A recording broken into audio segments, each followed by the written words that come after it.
Olá, sejam muito bem-vindos ao OndaCast, o podcast do Grupo Fatece, onde nós conectamos tanto o conteúdo educacional, mas também as tendências do mercado, o que está acontecendo no dia a dia e pautas importantes. Nós estamos aqui com a série Mulheres Canal de Educação. Eu sou a Gabriela, a Keila está comigo também aqui do Grupo Fatece e hoje nós temos uma convidada muito especial.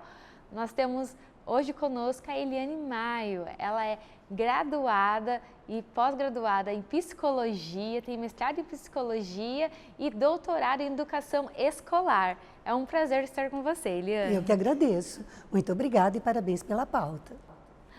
E hoje, como a gente vem com esse movimento sobre mulheres, canal de educação, então nós trouxemos a Eliane, que ela aborda pautas muito importantes e além de debates aí atuais, então nós queríamos conversar um pouco, conhecer um pouco da sua história, quem que é a Eliane desde o começo, antes de ser essa profissional consolidada, que traz essas pautas importantes, mas qual que é a origem da Eliane?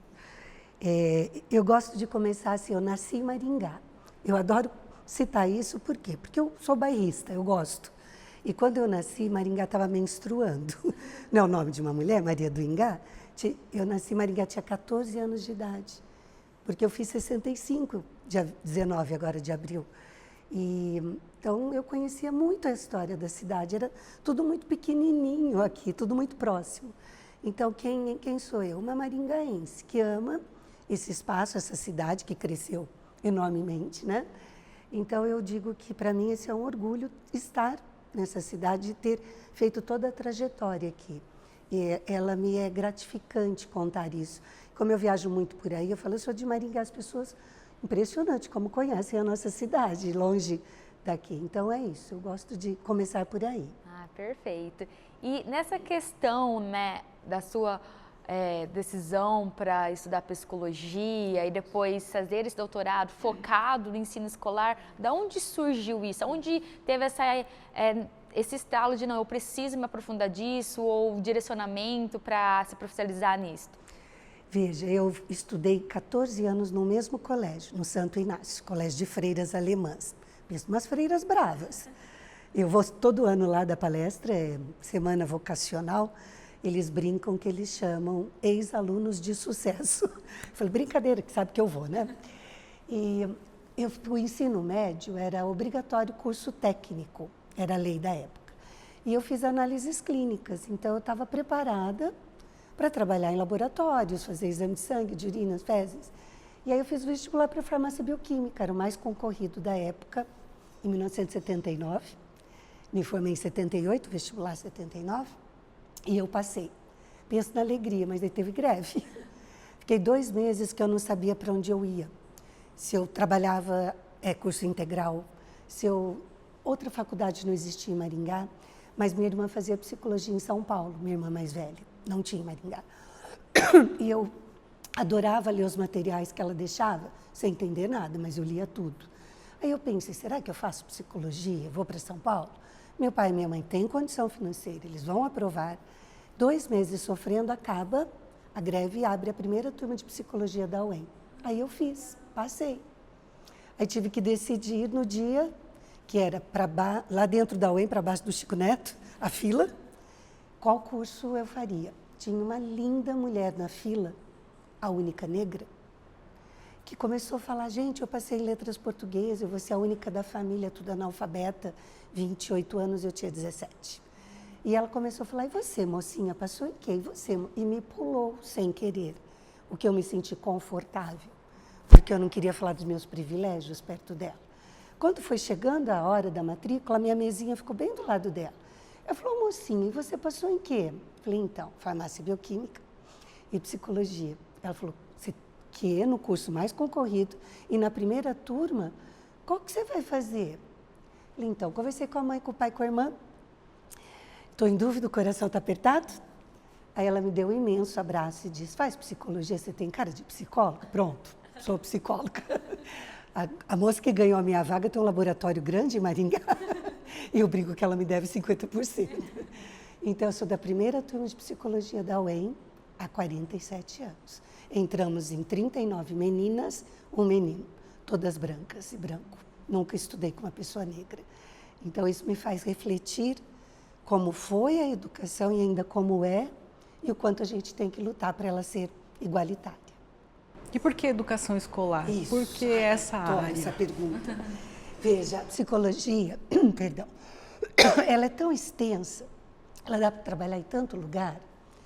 E quando eu vivi 8 greves na UEM, fui presa na segunda, época de ditadura, que a tarde toda presa, prisionada na UEM, preciso escrever sobre isso, fazer uma...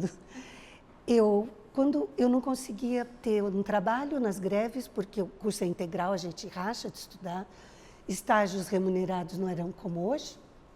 E aí eu fui, na última greve, na 8ª greve, eu fui procurar um emprego. Falei, eu tenho que fazer alguma coisa. Pertinho da minha casa tinha um colégio particular. O dono e a dona eram amigos do meu pai e da minha mãe. Falei, pai, mãe, cara de pau, vou lá pedir para eu ser estagiária na biblioteca, porque era que a única coisa que eu sabia fazer no espaço escolar. E fui, cara de pau, pedi, eles muito gentis, pediram para voltar no outro dia, eu achando que eu já ia ganhar a vaga da biblioteca, porque eu amo livros, e aí eles pediram, tinha uma pedagoga junto, mocinha, a gente pensou, você aceita ser estagiária em psicologia escolar remunerada? Pensa na alegria, mas pensa que eu não sabia nada, estava em greve, não tinha estágio. Eu aceitei, a UEM acabou aceitando depois, deu um monte de coisa, confusão. Então, foi o meu primeiro espaço dentro da psicologia e eu me apaixonei. Quem me ensinou foram as pedagogas. Elas me ensinaram com tanta leveza do que é a escola, né, do que a gente podia contribuir, porque eu tinha sido aluna de um espaço privilegiado, ponto, com facilidade para notas, então eu não sabia. E aí eu me encantei pelo espaço da escola, o quanto que ali o ser humano faz a modificação de uma história de vida. Então, eu me encantei. A clínica, eu tive clínica, amei, mas a escola é que me chama a atenção até hoje. E o que a psicologia faz na escola? Isso. Ai, que pergunta legal. Olha, acho que é desde o chão da escola mesmo. A gente participa dos processos de adaptação dos currículos, o que tem lá que pode atingir a criança de uma maneira que ela construa pedagógica e psicologicamente. Então, a gente analisa matemática, química, tudo, sem entender as áreas, mas dizendo, que tal fazer isso que vai levar a criança, vai levar o aluno a desenvolver psicologicamente? Claro que a gente atende as crianças com dificuldades de aprendizagem, né, os alunos e alunas, orienta a família, orienta o grupo de docentes, dando cursos, né, eventos, fazendo dinâmicas, o próprio grupo de alunos, a gente fez muito grupo de alunos, então a gente, com funcionários, com a direção, tudo está envolvido com o ser humano, que é isso que a psicologia mexe, né? Então, a educação, ela está envolvida ali com o ser humano. E como fazer essa construção pedagógica e psicológica precisa desses estudos. E são, assim, extremamente rigorosos os estudos da área, né? Hoje nós temos, né, desde o ensino fundamental, nós temos a escola Kids, a escola Prêmio também no ensino médio, e nós então temos essa realidade tanto das escolas, tanto para a faculdade, que também daí é outro, né, objetivo de ensino, mas pega todo desde o pequenininho até o formando. E nós percebemos a dificuldade de algumas pautas dentro, né, e também a sensibilidade de abordar isto. Então, como você vê de abordar temas importantes, principalmente nesse primeiro contato da criança, né, para dentro do ensino e ter essa sensibilidade, também respeitar o tempo da criança, saber educar e informar sem impor algo, porque elas estão em uma estação. Como você vê essa questão, essa Excelente sensibilidade? Pergunta. Veja, vamos fazer uma pauta que está bem alta. É uma palavra com nome novo para uma prática antiga que é o bullying. Bullying é uma palavra nova, norte-americana, sempre existiu. E a gente vê isso explicitamente, desde os piquititicos, como você diz, ao ensino superior. Então, como que a psicologia contribui? Identificando onde ele existe, com quais caminhos ele existe e com o que pode ser feito. A criança, ninguém nasce com preconceito, né, gente? Eu nasci com o que é geneticamente familiar. Então, cor de olho, tamanho, cabelo, cor de pele, isso é genético. Agora, preconceito, não. esse aprendido.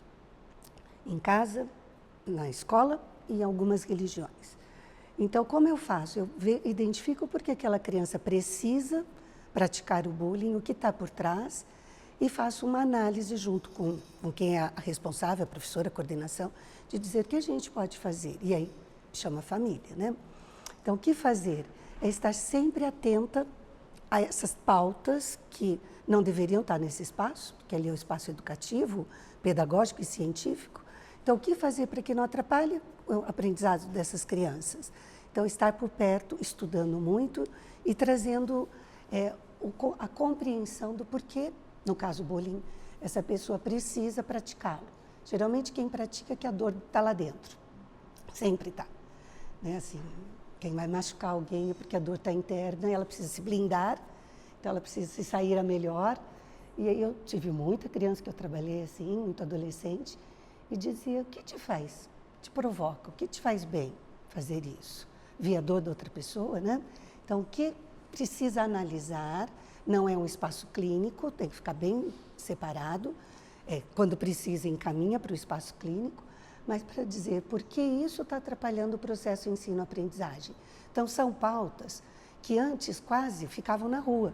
Eu brinquei na rua, né? Hoje ela fica dentro do espaço educativo. A criança, ela é, por lei, obrigada a estar na escola a partir de 4 anos. Então, ali é que fica, ali é que acontece, então ali é que a gente precisa lidar e cuidar. Quando a gente era criança, a gente sofria bullying e nem sabia.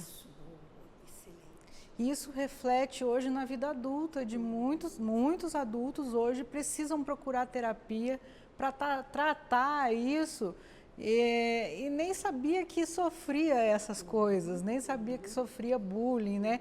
Eu me lembro, por exemplo, que eu tinha apelidos na escola e isso me deixava muito chateada, né? A gente realmente tinha impactos no aprendizado, né? A gente se sentia mais burro que os outros, né? Essas coisas todas.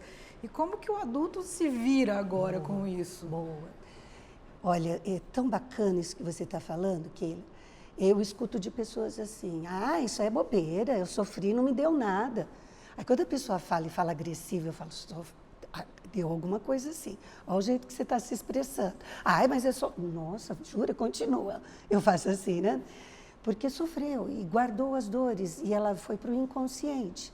E aí elas explodem em depressão, em ansiedade, elas explodem, né? Bom, primeiro é não tê-las, preferencialmente. Então, a escola tem que fazer um trabalho muito bonito de contar história, livros, dramatizações, porque a criança aprende, assim, junto com a equipe pedagógica e o setor de psicologia, para que não exista, porque essas dores vão eternamente, eternamente. Foi uma coisa muito bonita. Esses dias eu tive um encontro de amigos do colégio, a gente faz ainda, né? E aí veio um homem profissional bem conhecido aqui em Maringá, um amigo meu que ficou do meu lado e falou, você lembra que você me defendia de tal coisa? Eu lembro. Eu olhei para ele e falei, eu lembro. Você me defendia e eu ficava calado, porque eu não conseguia. E eu fiquei o tempo, e você sempre foi a pessoa que mais me defendeu. Eu falei, gente, que coisa bonita ele lembrar disso. Eu falei, eu fui casar com uma psicóloga, daí fui fazer terapia, eu falei, rapaz, é verdade, né? Então, você vê uma história lá de 40, 50 anos, sei lá, 50 anos, e ele não deixou de lembrar disso. E eu lembro que eu defendia bastante por uma característica mínima aos meus olhos, nenhuma, mas para outras pessoas maldosas tem diferença. Então, a sua fala é muito legal. E quando a pessoa reconhece, é tão bom, tem uma libertação. Sabe? Ela fala, então, eu sofri, mas parece que eu não dei bola, porque cada pessoa age de um jeito, melhor guardar, porque senão vai gastar energia, outras saem batendo, outras adoecem. Seria bom se a família soubesse e levasse para os cuidados, né? E quando se dá conta, eu falo, ai, que bom que pelo menos você está indo atrás do que te maltratou, que não deveria, né? É porque nessa primeira, dizendo, né, do ensino fundamental, nessa primeira parte da criança, do contato com o ensino, é onde está formando o caráter dela também, né?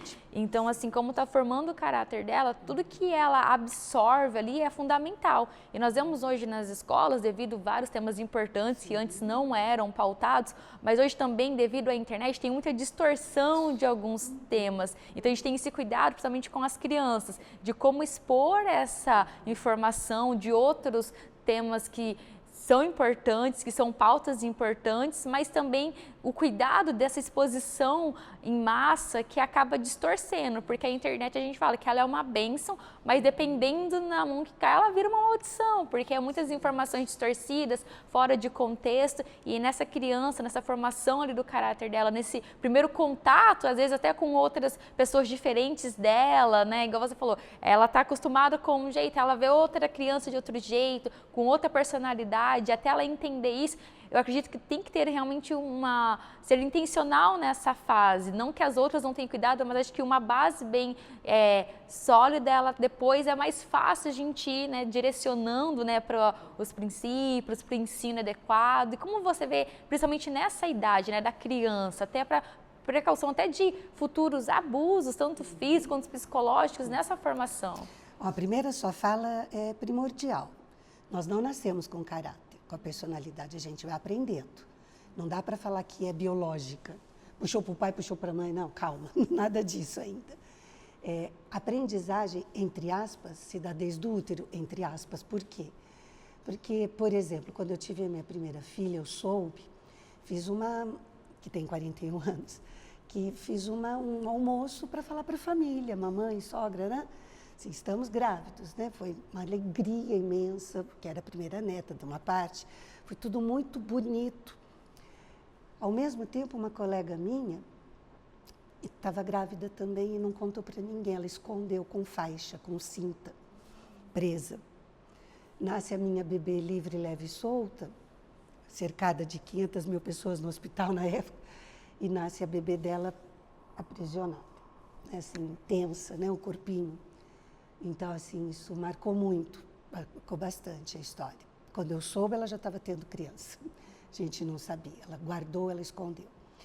Então, veja, ali que marca, né, o vir para o mundo, o pegar esse bebê com olhar afetuoso, carinhoso, com cuidados necessários e tal. Então, isso é familiar. Agora, e a escola? Ela ajuda muito na formação desse caráter. E ela prega, pelo menos a gente lê os processos pedagógicos, que é a formação do ser humano crítico, consciente, emancipado, é o que está lá. Será que ela está fazendo isso? Eu pergunto. Vocês estão fazendo isso? Eu digo. Então, o que fazer? Estudar muito. Tinha que ter esse estudo na graduação, com matéria como pauta, mas direitos humanos não tem, estudo sobre gênero e sexualidade não tem, algumas, pouquíssimas ainda tem, porque elas serão as futuras, eu falo elas porque a maioria é mulheres na pedagogia, serão as futuras docentes que vão ter todas essas crianças em sala de aula, de jeitos diferentes de ser. Então, se ela ainda ficar fechada, ela não vai trazer essa liberdade e vai ter medo de pai e de mãe. Se ela tivesse uma boa base pedagógica, científica, ela não vai ter medo de pai e mãe, hipótese alguma. Porque ele vai criticar, falando, não, mas eu não quero que essa pauta... Mas meu senhor está aqui na BNCC, está aqui no Plano Nacional de Educação, está escrito aqui, então eu sou obrigada e eu quero trabalhar. Mas elas temem essas pautas, infelizmente, a maioria, tá? E eu digo, se tivesse a formação humana, já ajudava.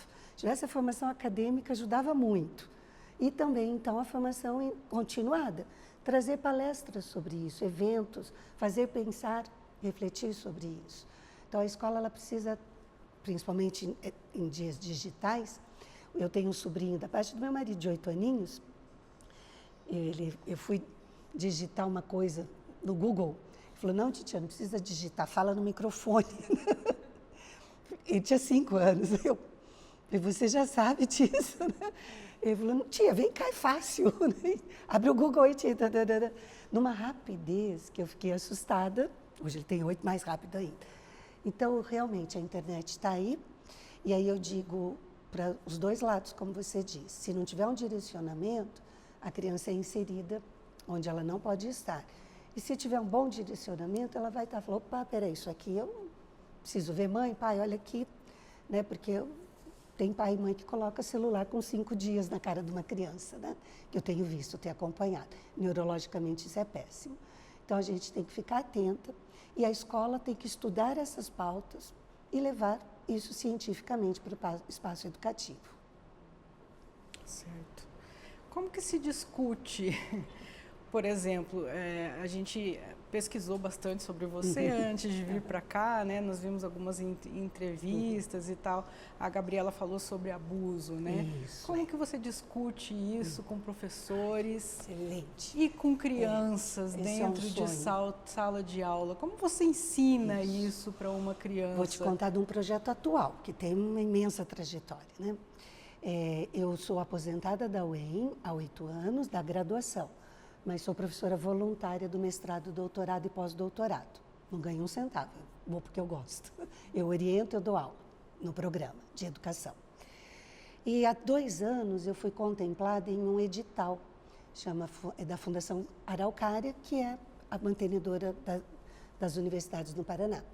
E chamava Bolsa Sênior, de velha mesmo, tá? Bolsa Sênior, de aposentados. E quem ainda tem a função dentro da UEM.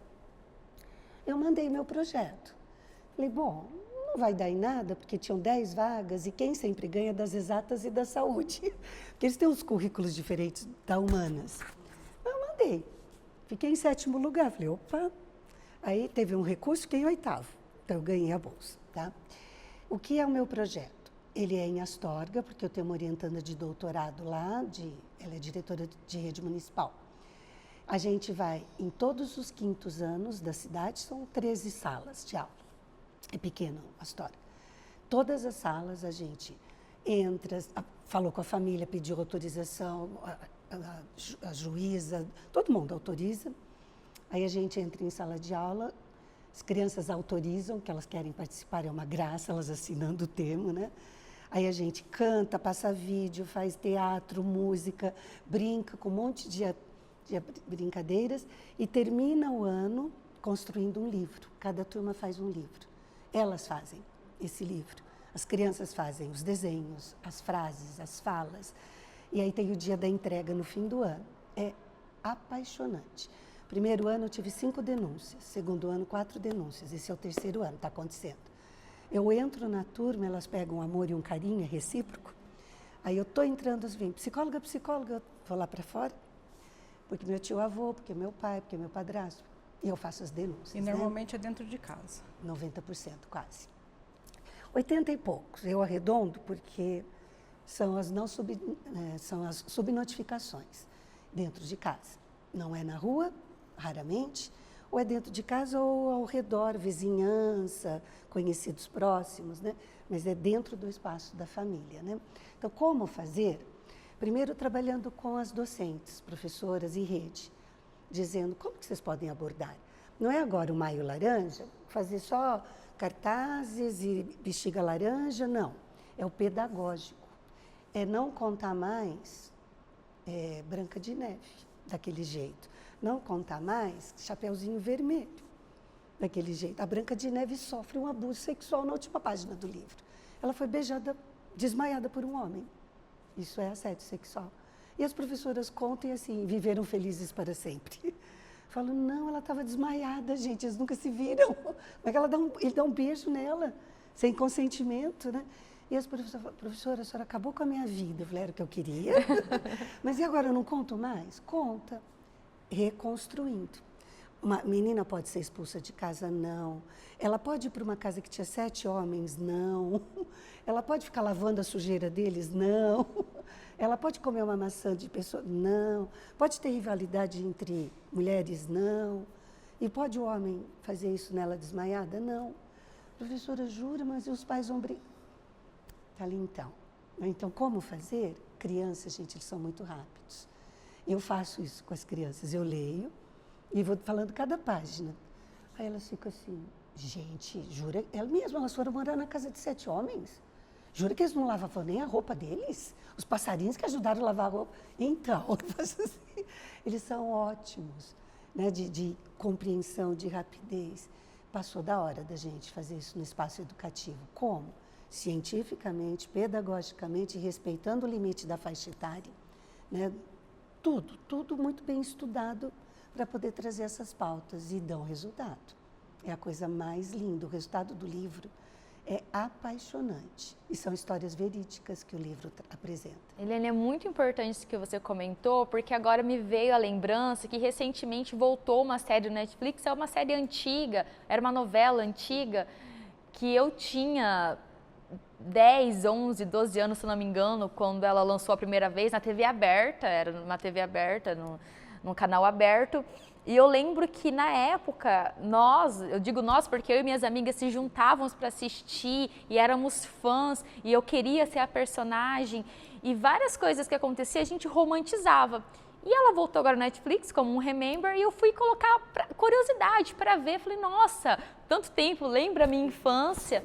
E eu coloquei, no primeiro episódio eu fiquei horrorizada, porque as meninas na época deviam ter ali da série entre 14 anos, porque depois elas fazem a festa de debutantes, e elas tinham relacionamentos totalmente abusivos, numa parte até o namorado da mesma faixa etária, mas pegava ela com força e obrigava ela a fazer tal coisas. Em outra parte ali da novela, uma menina que era aluna namorou com um professor, então era uma faixa etária muito distante, visivelmente na série era muito nítida, ela novinha e ele com aparência mais velha e outras coisas que eu parei de ver no segundo episódio. Falei, como eu via isso e não notava essas coisas, eu romantizava, eu queria ser, e às vezes até naquela época eu ia para uma pré-adolescência, até começa a pular estações e querer ter relacionamentos parecidos, similares e aceitar coisas, nós como mulheres, não entendendo da problemática daquilo. E eu vejo que eu colhi consequências das minhas escolhas,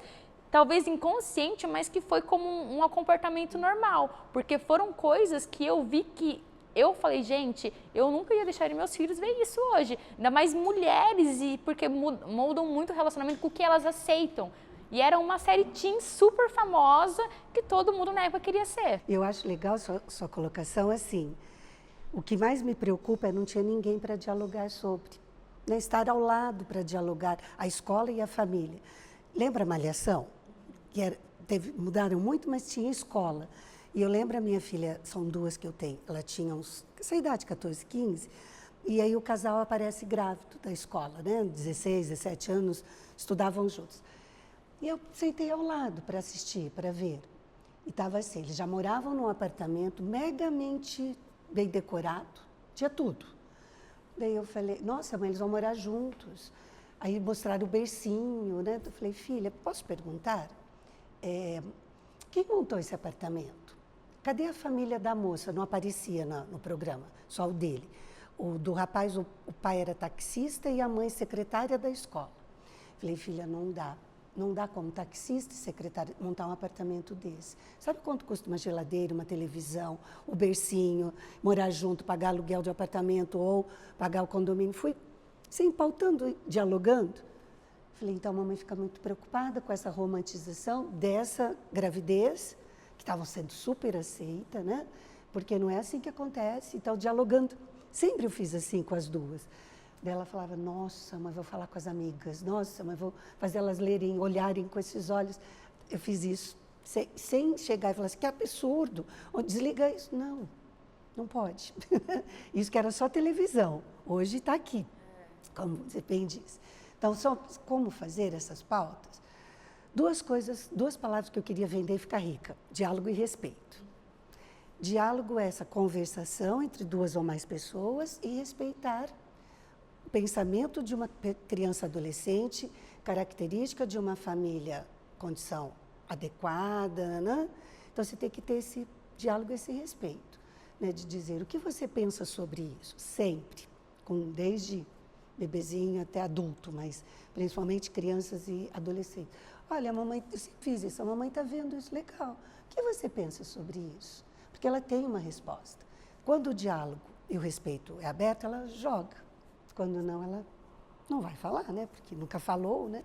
Então, o que precisa ser feito? Familiarmente é o melhor lugar para se educar sobre essas pautas, deveria ser. Mas a gente está vendo que não educam.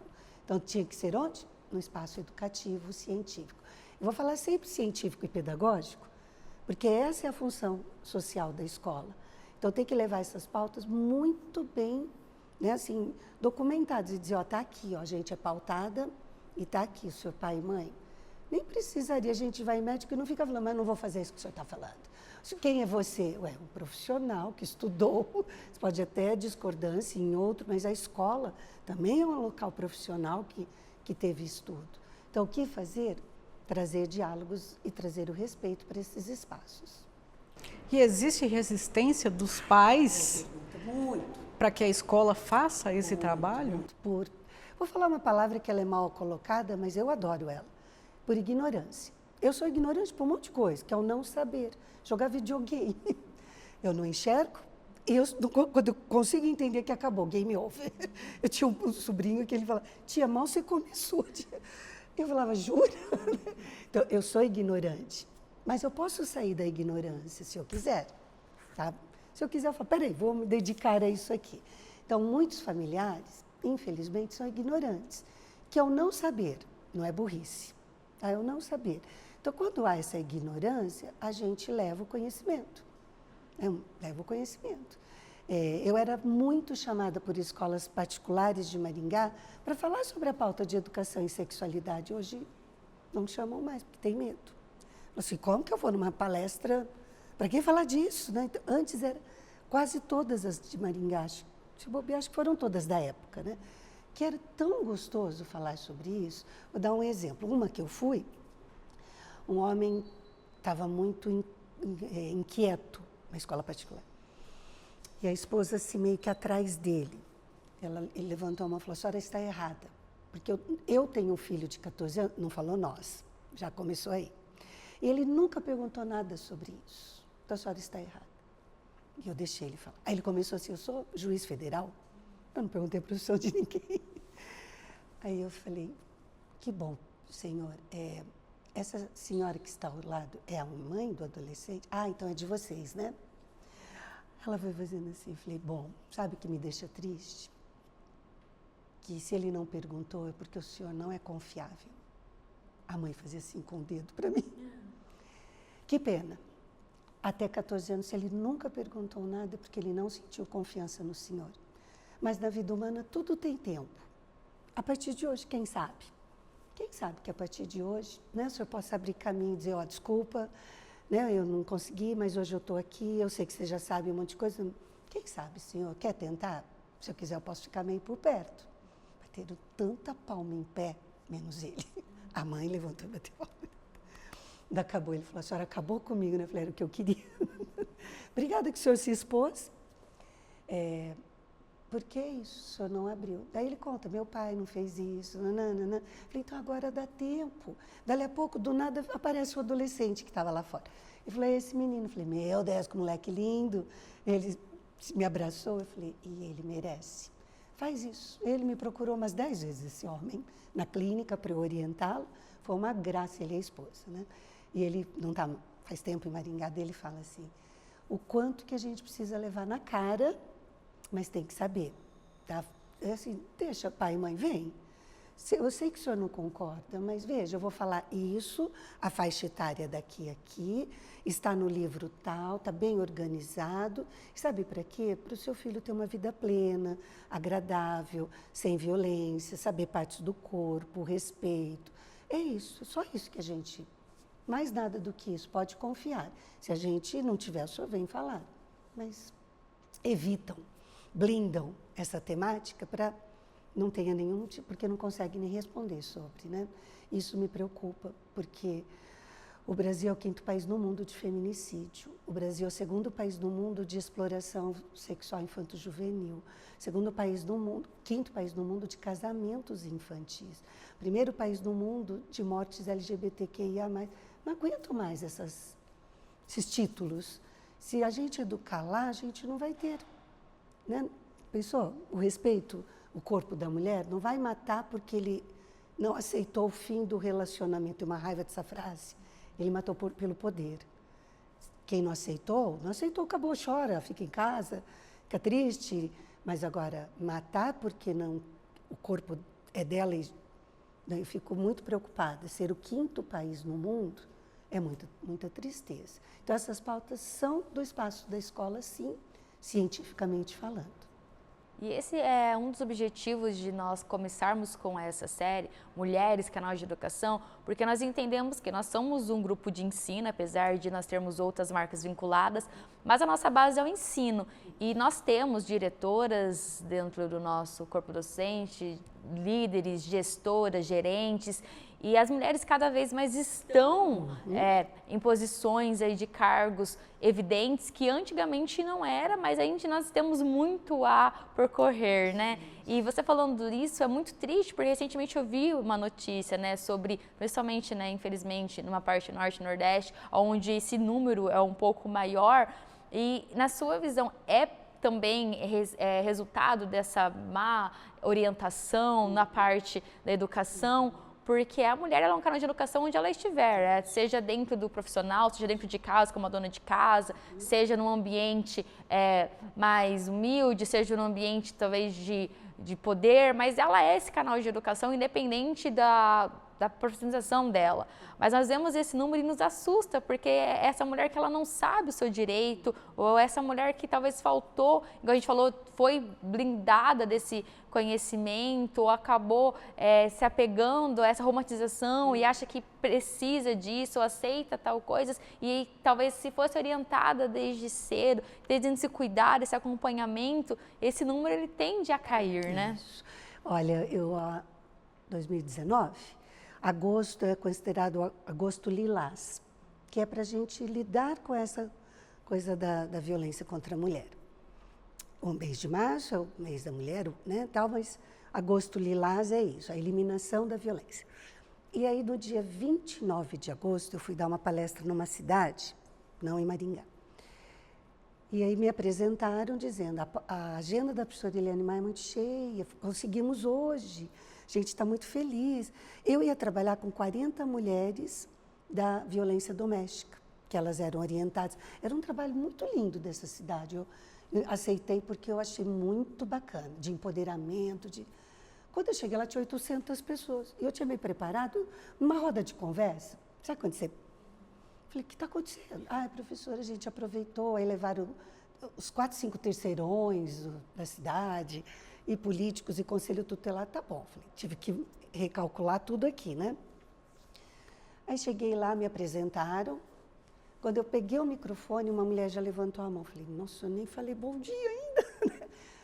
Professora, pois não, senhora. Falaram aqui que a senhora viaja muito. A voz agressiva, a psicóloga velha, eu sou rápida. Seu marido não fala nada que a senhora viaja muito? Olhei para ela, analisei ela inteirinha, a psicóloga velha é rápida.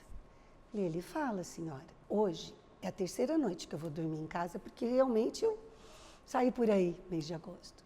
E ele fala. E o que ele fala? Boa viagem. Senão ele não seria o meu marido. Que sabe que eu gosto do que eu faço, que eu brilho os olhos para estar aqui, que me dá alegria. Tudo que eu construí, a plateia bateu tanto. Vocês estão imaginando adolescente batendo palma como é? Eu fiquei tão arrepiada, emocionada. Aí todo mundo sentou, eu fui começar, ela falou assim, de novo. E quem é que faz os cuidados da casa? Eu falei, olha, gente, não tem criança pequena, está tudo grande. Quem tem mão? Não precisa ter uma vulva para limpar uma casa. Aí os adolescentes foram à loucura, estou resumindo. Quando eu falei um pouquinho, uma linda senhora da violência doméstica negra, lá do cantinho, levantou a mãozinha. Eu fui lá. Pois não, senhora. Levei o microfone, ela, não, eu tenho vergonha. Não, só para todo mundo ouvir. Dona, eu sou analfabeta. Meu pai não deixou nós 4 filhas estudarmos, só os meninos. Hoje, eu que cuido das minhas netas para minhas filhas trabalharem e estudarem. Elas vão ser igual a senhoras, não vão ser igual aquela mulher lá, não. Eu fiz assim, falei, vocês podiam bater palma para ela em pé? Ela falou, nunca ninguém bateu palma para mim. A plateia foi a loucura. Eu falei, eu só vou bater palma para a senhora se a senhora for estudar. Ela está terminando a EJA. Ela me manda bom dia todo dia no WhatsApp. Se ela manda cartãozinho, eu não respondo. Aí, se a senhora não escrever, eu não respondo. A outra saiu falando mal de mim, tá na cidade. Agora essa aqui está empoderada, está feliz. Então, é isso que importa, é a gente, como fazer, é provocar. Eu acho que eu provoco bastante. É ensinar, porque é o meu perfil, eu sou professora, e incomodar, porque eu sou cientista. O incômodo tira a pessoa do lugar comum, e é que a gente precisa, porque a gente não aprendeu desde útero praticamente. A gente vem para o mundo já toda amarrada, fura o nosso corpo sem pedir permissão. Mas o que eu tenho ter um furo no meu corpo se eu não quero? Do menino não pode, ele fura quando ele quer. Aí as roupas são engessadas, a cabeça é cheia de fitinha. Eles não, os brinquedos são para fora de casa, os nossos são para dentro de casa. Estão entendendo uma cultura que ainda nos aprisiona desde sempre? Que a gente precisa fazer uma cultura identitária, livre, igualitária, né? Para que a gente possa ter essa repercussão tranquila. Está longe? Tá. Alguém me perguntou, mas professora, com a sua idade, com o tempo que você... Falei, então, 65 anos, formada há 42, se eu acredito. Sim, pelo menos estou fazendo a minha parte, eu digo. Eu acredito que a gente pode mudar. Né? Uma moça jovem, uma criança, um adolescente, eu acredito que dá para fazer essa mudança. Olhando com esses olhos de ver essa série e falar, peraí, como é que nunca ninguém me explicou isso? Né? Então, eu acredito que sim. Vai demorar? Porque é mais fácil nos comandar porque a gente está avançando, né? A gente está avançando. Exato. E realmente esse olhar, né, que quando eu tive da série me assustou. E acaba sendo muito comum, às vezes, né, nós ficarmos tão presos a um ideal e essa romantização, igual você falou, às vezes a gente está tendo conforto na dor.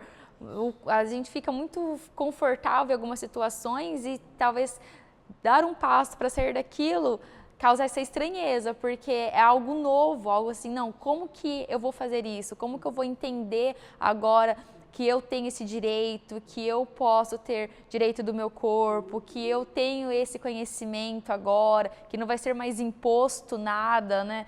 Então a gente tem essa percepção agora que, você falou, vem essa mudança, acho que trouxe pautas muito importantes, principalmente sobre a mulher, né? Sobre esses... que acaba tendo essas notícias de crimes que antes também eram muito mais ocultos, agora está mais exposto, então sempre houve, mas não era divulgado e agora traz essa exposição, então nós temos conhecimento que é uma realidade, mas que a educação cada vez mais e também as informações está trazendo a consciência, né? E talvez isso, essa mulher, né, que é um canal de educação, é sobre isso, é também passar o que ela passou para outra. Às vezes não necessariamente estar dentro de uma sala de aula ou falar dentro ali, é meu trabalho, mas você tá num bate-papo e tá com uma colega, com alguém e passar a sua experiência, falar assim, eu passei por isso, mas não é bem assim. Acho que isso é você passar, né, o que você, talvez ali uma situação que era normal e trazer a consciência e você falou, questionar e perguntar. Quando a minha mãe, né, meu pai e minha mãe já faleceram, mas eu acho que eu devia ter uns próximos 20 anos, ela disse, filha, no meu tempo não tinha feminicídio. Falei, mãe, sempre teve. Além de a população era menor, mas não se falava. E ainda vocês usavam a frase em briga de marido e mulher? Mãe, a gente mete o faqueiro, mãe. Você lembra a vizinha da rua tal ali, que ela vivia roxa? Então o marido batia nela, vocês falavam que ela caía. E a que morreu da escada? Ele que empurrou, né, mãe? Você lembra disso? Você lembra que ficou abafado porque não se mete a colher? Ela, puxa, filha, a mamãe fica tão feliz que você pense assim. Falei, então, mas você que deixou. Você que disse para mim aos 20 anos, filha minha, olha para a mamãe, você não vai ser dona de casa, você vai estudar e trabalhar. Eu compro até hoje. Eu fiz meu segundo pós-doutorado, ela falou, chega, filha. Eu falei, não, mãe, eu não quero parar. Ela falou, mas já é muito, filha. Eu falei, não, mãe, porque aprender não ocupa espaço. Né? E quando a gente aprende consciente e que muda o mundo, muda a gente ao mundo, só faz um bem danado, né? Então, tento passar isso para os meus alunos e alunas, para as minhas filhas, né? Como eu aprendi, como uma mulher de 65 anos aprendeu que era diferenciada. Né? Os meus amigos falaram nesse encontro, você era diferenciada. Eu, jura? Eu nunca fui a bonitinha da turma, também nem ligava para essa história, eu não fui a prendada da turma, Você era diferenciada, eles falavam. Você era comandante de tudo. Eu falei, jura? Comandante. Afetivamente, eles falaram, né? Tal. Eu acho que é isso, a gente precisa educar meninas a serem diferenciadas e homens a acompanharem essa diferença, porque eles já são educados a serem assim. Então, a gente precisa fazer isso. Você falou uma coisa legal. E aí muda os relacionamentos. Olha, meu marido disse que eu tenho um banquinho terapêutico na UEM. A aula acaba às 11, eu chego meia-noite. Quando eu dava aula na graduação. Dou aula só no doutorado. Só no doutorado. Aí ele falou, nossa, meia-noite? Falei, então, é porque tinham essas histórias. Para alguém, professora, posso falar um pouquinho? São muito doloridas. Ainda século XXI. A gente até assusta, mas ainda são constantes. Então, dá para a gente continuar nessa luta. E trazendo isso, né, você citou várias partes importantes dessa sua trajetória, né, mulheres que te impactaram, mas tem uma situação, um local específico que você foi, e você viu uma realidade que te impactou, e você falou, nossa, preciso me aprofundar mais nisso, uma história, uma pessoa em específico que te marcou? Olha, tirando mãe, vó, né, essas mulheres lindas da minha história, que sempre foram assim, afetuosas, queridas, eu digo que com um pai e uma mãe sem estudos que eu tive, meu pai teve a 3ª série primária, que falava incompleta, do sítio, aprendeu a ler e escrever, tira da escola. Mamãe foi até o 6º ano, era a mãe mais estudada das amigas, porque minha avó e meu avô italianos acharam que tinha que trazer isso, como veio da Itália. Mas eu acho que foi o meu trabalho no Colégio Santa Cruz, que eu fiquei 17 anos como psicóloga, com as 2 freiras, a diretora e a contadora, que eram as freiras maravilhosas. Por quê? Elas eram estão vivas, eu amo de paixão, chamo de mães espirituais, de uma doçura, sabe? De um olhar para a mulher tão diferenciado que eu não tinha visto ainda com os olhos delas, né? Já estava estudando diferente, mas elas assim acolhiam, e o meu trabalho era tão livre, eu tinha trabalho de sexualidade com crianças de 4 anos. Com uma tranquilidade, os pais amavam. Eles falavam assim, não vai começar esse ano? A minha outra filha teve o ano passado e cadê? Era menino e menina tudo junto, um exemplinho. Olha, gente, isso foi em 1997, 98. Eu me vestia de ET, imagina, me caracterizava, e eu não sabia a diferença entre menino e menina no Brasil, no mundo, na Terra. E aí eles desenhavam e o menino falou assim, escreveu, homem não chora, só menina chora. E eu, ET, ficava olhando e falava, por que você tem esse buraquinho aqui, ó? É do choro. Ah, então você é menina. Não, eu sou menino. Então você pode chorar. Mas meu pai disse que eu não posso chorar. Não, você pode. Então eu era um ET, brinca. Eles amavam nessa dinâmica de tentar entender. Hoje são médicos, dentistas, advogadas. Elas me encontram na rua e falam assim, eu nunca vou esquecer você de ET, nunca vou esquecer você explicando parto, gravidez, de uma maneira tão suave, com livros tão adequados. Se aquela época era difícil, hoje tem um monte de livro adequado para a gente poder trazer para a criança aprendizagem, conhecimento de si, das outras pessoas, empoderamento e escolhas, né, na vida. Só isso que a gente faz. Então, essas 2 freiras, a irmã Virma e a irmã Josefa, uma espanhola Josefa, me trouxeram muita vida, muito exemplo, sabe? Eu tenho muito orgulho delas, de eu ter vivido, encontrei, vocês vieram passear para cá esses dias, fiz questão de ir, levei minhas 2 filhas, levei netinha para elas conhecerem, né? Porque elas marcaram muito a minha história como pessoa e como mulher. Você vê, nada ligado à religião, como seres humanos, que elas sempre foram e ainda são. Eu trago isso para a minha história. Helene, o papo está ótimo, realmente se for ver a gente poderia ficar a tarde toda aqui, dias, né, porque são assuntos muito importantes. Eu agradeço muito a sua participação, a sua disponibilidade, ter separado um tempinho para nós. Foi uma conversa muito enriquecedora, acredito que nós, como instituição de ensino, é muito importante trazer essas pautas, é muito importante trazer esse conhecimento e, como você falou, que eu gostei muito, é causar realmente essa dúvida, essa pergunta, esse questionamento, que às vezes fica muito passivo dentro, né, da sala de aula, até sobre os professores, mas trazer o que mais eu posso, né, ensinar ou direcionar diante de alguns temas que são tão importantes. estudantes. Então, muito obrigada pelo seu conhecimento. Acredito que a gente tem muitas ainda pautas para falar. Vai ser um prazer ter você aqui conosco novamente. Nós agradecemos muito a sua participação. Eu é que agradeço, principalmente pela pauta e por serem mulheres, né? Por serem mulheres nesse espaço. Me deixa muito feliz, sabe? Em casa, marido e filhas, hoje eu dou outra entrevista à tarde na Rádio da UEM. Meu marido e minhas 2 filhas querem me dar aviso prévio com justa causa. Diz que eu vou chegar em casa, a chave não abre mais. Porque eu, aposentada, trabalho exageradamente. Mas eu gosto, amanhã eu estou com adolescentes de uma escola pública de Sarandi, escola, né, assim, de periferia. Me dá um imenso prazer, porque é para isso. Eu falo que são tantos privilégios que a vida me proporcionou, privilégios assim que todo mundo poderia tê-los, e por que não a gente continuar, né, tá bom, daí eu escuto, tá bom mãe, mas só um pouco menos, eu escuto, né? Obrigada, meninas, pela oportunidade. É a oportunidade da gente ensinar e talvez incomodar. E aí eu vou terminar com a minha frase, que em 2012 eu a fiz, porque um homem foi me xingar muito numa palestra. Você fez a pergunta, ele era diretor de uma escola pública. A senhora está errada em tudo, gritou. Quando a pessoa grita é porque uma dor está lá dentro, e eu não compro a dor da outra pessoa, eu deixo para ela.